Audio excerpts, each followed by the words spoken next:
Spell her name to me. Lauren. Middle initial. What's your middle initial again, Lauren? I know she told us before. E.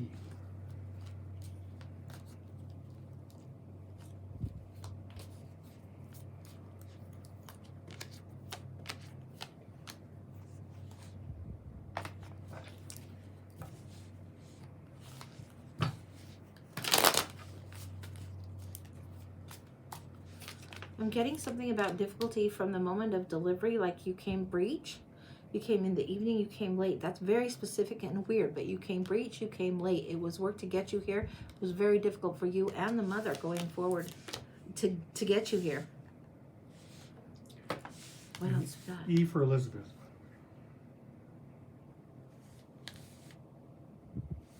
There's something about a lack of abundance of food around you at this time. This seems like earlier than 14th century. I'm not sure what that's about. There's a little bit of this energy. They have modern imagery here, but this activist imagery is taking up a cause, but this is part of the reason there was such difficulty. There was a space where there was some kind of natural thing that happened that was somewhat of not quite calamity, but difficulty. It made it very difficult. Like food scarcity was an issue, and it affected the way that you were carried, like within the womb, and then the delivery too. A very, very difficult time. Now this activist energy is coming up again. I think this is about your mother and father and your parents and some sort of uprising, some sort of thing where they're trying to speak up and have more. They were not high on the social class. In fact, they were quite the opposite. They were trying to create some sort of change going on. Some sort of change for the commoner, and seeing so many around them that the wealthy had so much and the farm people had so little, or the commoner had so little. This is a time when there was drought and water was hard to find. Trippy and weird. Okay. So we've got a little bit of the backstory going in. Now what do we got going on for you? There's something about this. This is feeling a little bit more nomadic than the usual course of events. Writing by air, writing by sea, writing by this, writing by that. Always writing, on the move quite a lot,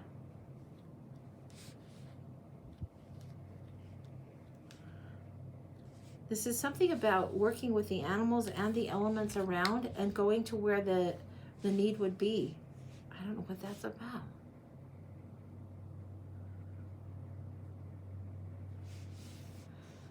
You were the oldest of 3 siblings I'm getting here coming through.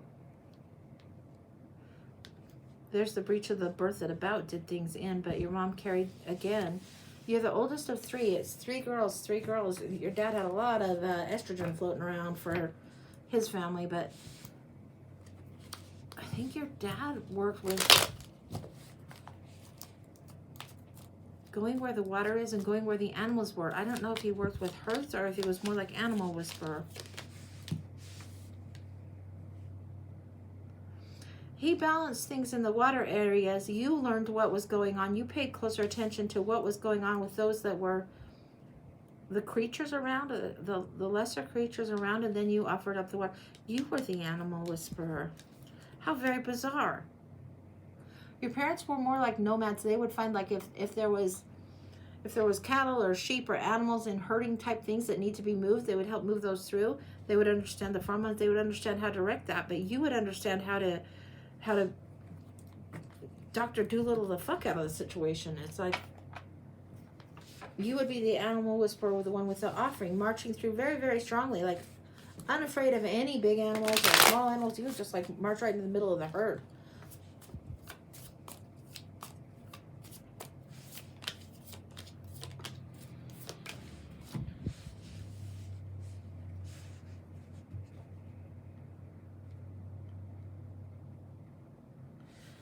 I'm getting cups and stones. This is where we go for the water for the bones. You knew where there was drought. You knew where there was shit going on. Your dad knew about water. It's almost like you had that inherently in you to know where the water was ahead of times, even though there would be something that was a hardship for most. You guys would know. I don't know how you knew, but you knew.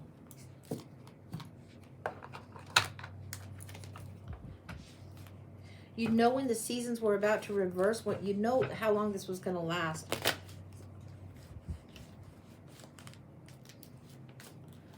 I think your mom, she wasn't as watery as you and your dad. I think your mom was more earthbound, more tree people, more druidy.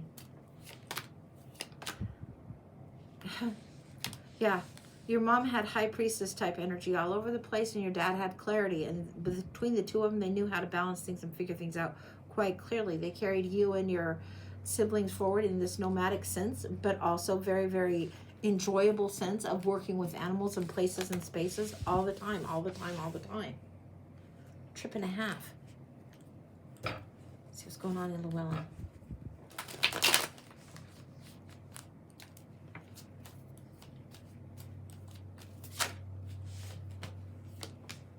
There were some battles caused because of this. There was like huge unrest. And this is where the activist dad, where the dad says we need to have more, and the establishment needs to be rendered down.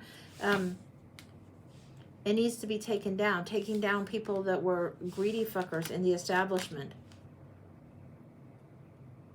This was part of your dad's lesson and part of what you observed and what you saw. But you also stayed very, very grounded. But your dad was charging forward, leaving your mom again in charge on the home front sometimes. And even though your whole family is quite nomadic, there were times that your dad was away where you guys were fending for yourselves to some degree, figuring things out. Again, understanding how to whisper and talk with the animals actually helped you guys exist, helped the balance of the money, so you were able to like make good trades or barter for things, barter for what it might be for foods and stuff, or for times in the fields, times and seasons. It's like, I think there were times when your shelter was actually damn near the barn or in the barn because of your ability to connect with the animals, which is really weird. That's not proper housing, but it's what was, and it's what works at certain points. It was like, yeah, you guys weren't well off in any way at all. However, you didn't ever go without. The connection of your parents was quite strong, but he did have to travel a lot.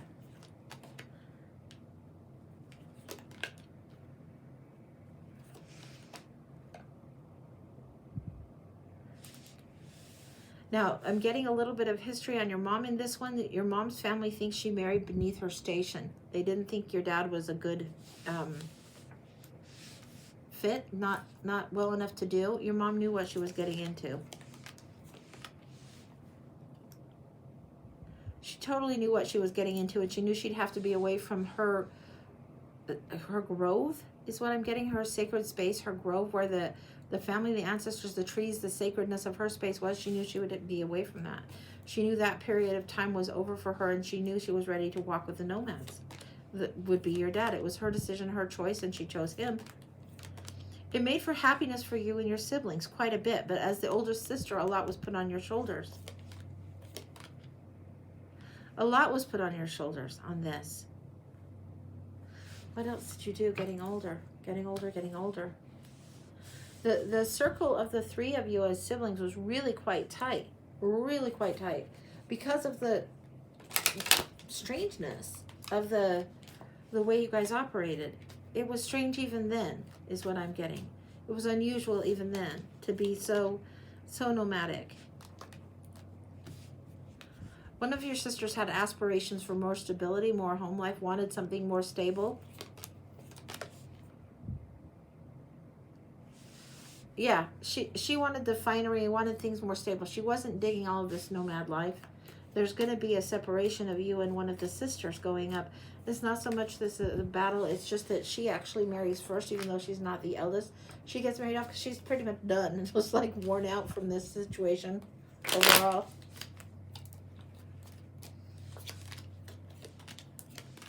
It's a good arrangement. You'll visit this space. This is a space where it's almost like they would have enough land where there could be a little bit of a grandmother apartment, but your family wouldn't be one to stay there permanently. They would come and stay for a period of time, maybe like a month or a season sometimes, and then go on their way. Your mother married down, your sister marries up, your father's in and out of space, depending on where the water is and what he can do with the herding animals and things like that. It's difficult for you. You understand the clarity and the reason, but you're also given a lot of responsibility that you would rather not have. Again, the animal whisperer coming through on behalf of the mother, it helps supplement whatever is the income for you, but the animal whisperer is coming through again. And you do this even into your older ages, older stages. Horses are now being brought. People will bring you their animals is what I'm getting. People bring you their horses. It's like you can't lead a horse to water and make him drink, but they could get the animal to you and you could help. That's really a weird thing to get, but that's what it's getting.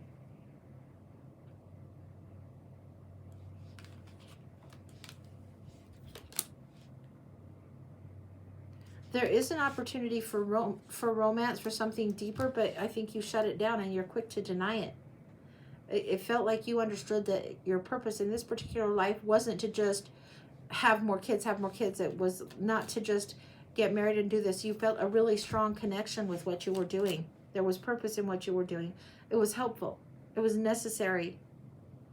It was necessary that the supply of the animals be able to thrive. I'm not sure why.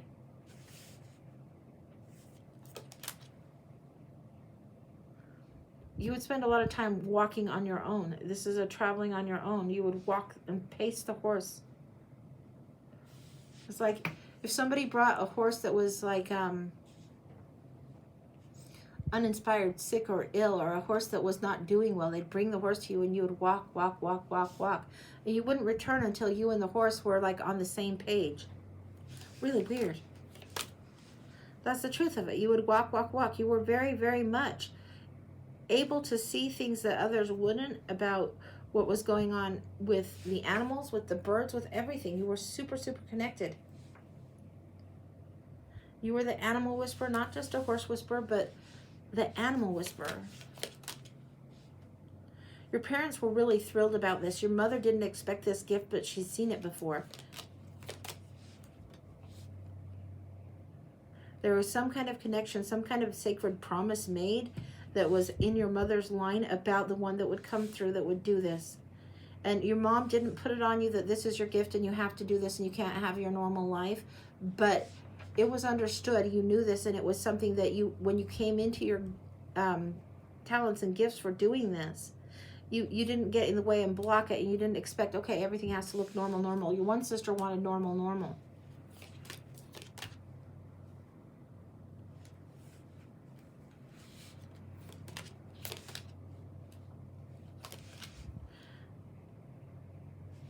There's a certain level of fairness in how you guys run your home structure, although it's different. There's a certain level of fairness in there.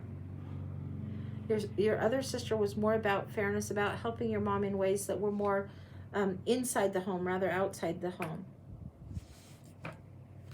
Anything else?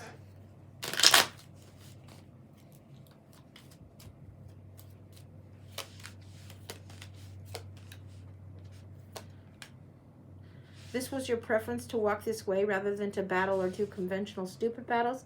You understood this. This is like you were very much to yourself in this particular life. I don't know why it's so much strongly there, but it is. You were very much to yourself and your gifted understanding. I think you preferred the company of animals to the company of people because you saw, I guess, how stupid people were around you right now. Yeah, you saw some of this.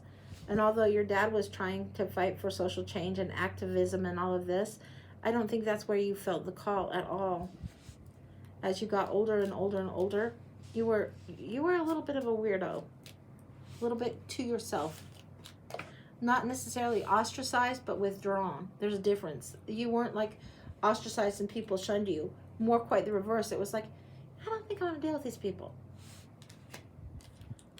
Having your own space, your own quiet, your own calm was very, very much happy.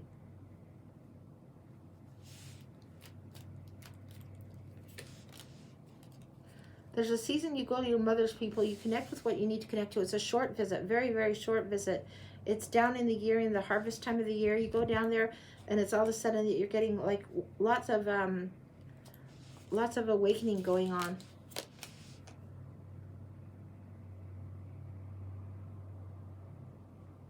I think you understand, you come to understand who it was that did this before. I think you get images, symbols, signs. You get like almost a whole code of talking with animals that was there from the person that was generations before with your mother's people. It helps you get grounded. It helps you be able to sustain this way of doing, this way of walking. Here you are again with the horses. Good grief. Yeah. It helps you temper this gift. It helps you balance it. And it helps you be very, very accepting of this. That's the whole story right there. Anything else?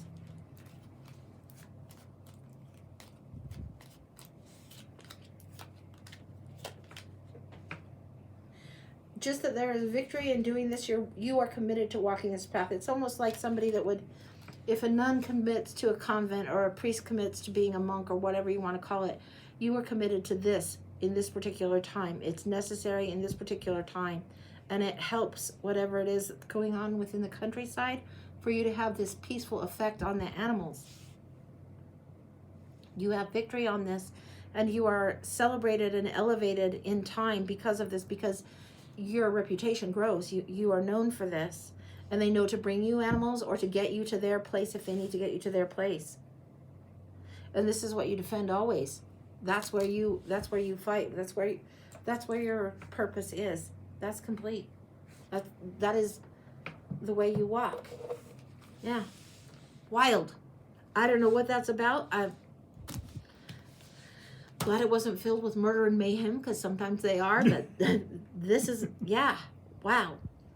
A Horse Whisperer just doesn't cover it. You were very, very Dr. Dolittle in a good way, without being a doctor, just with sheer gifts from your line passed on. That's what I got.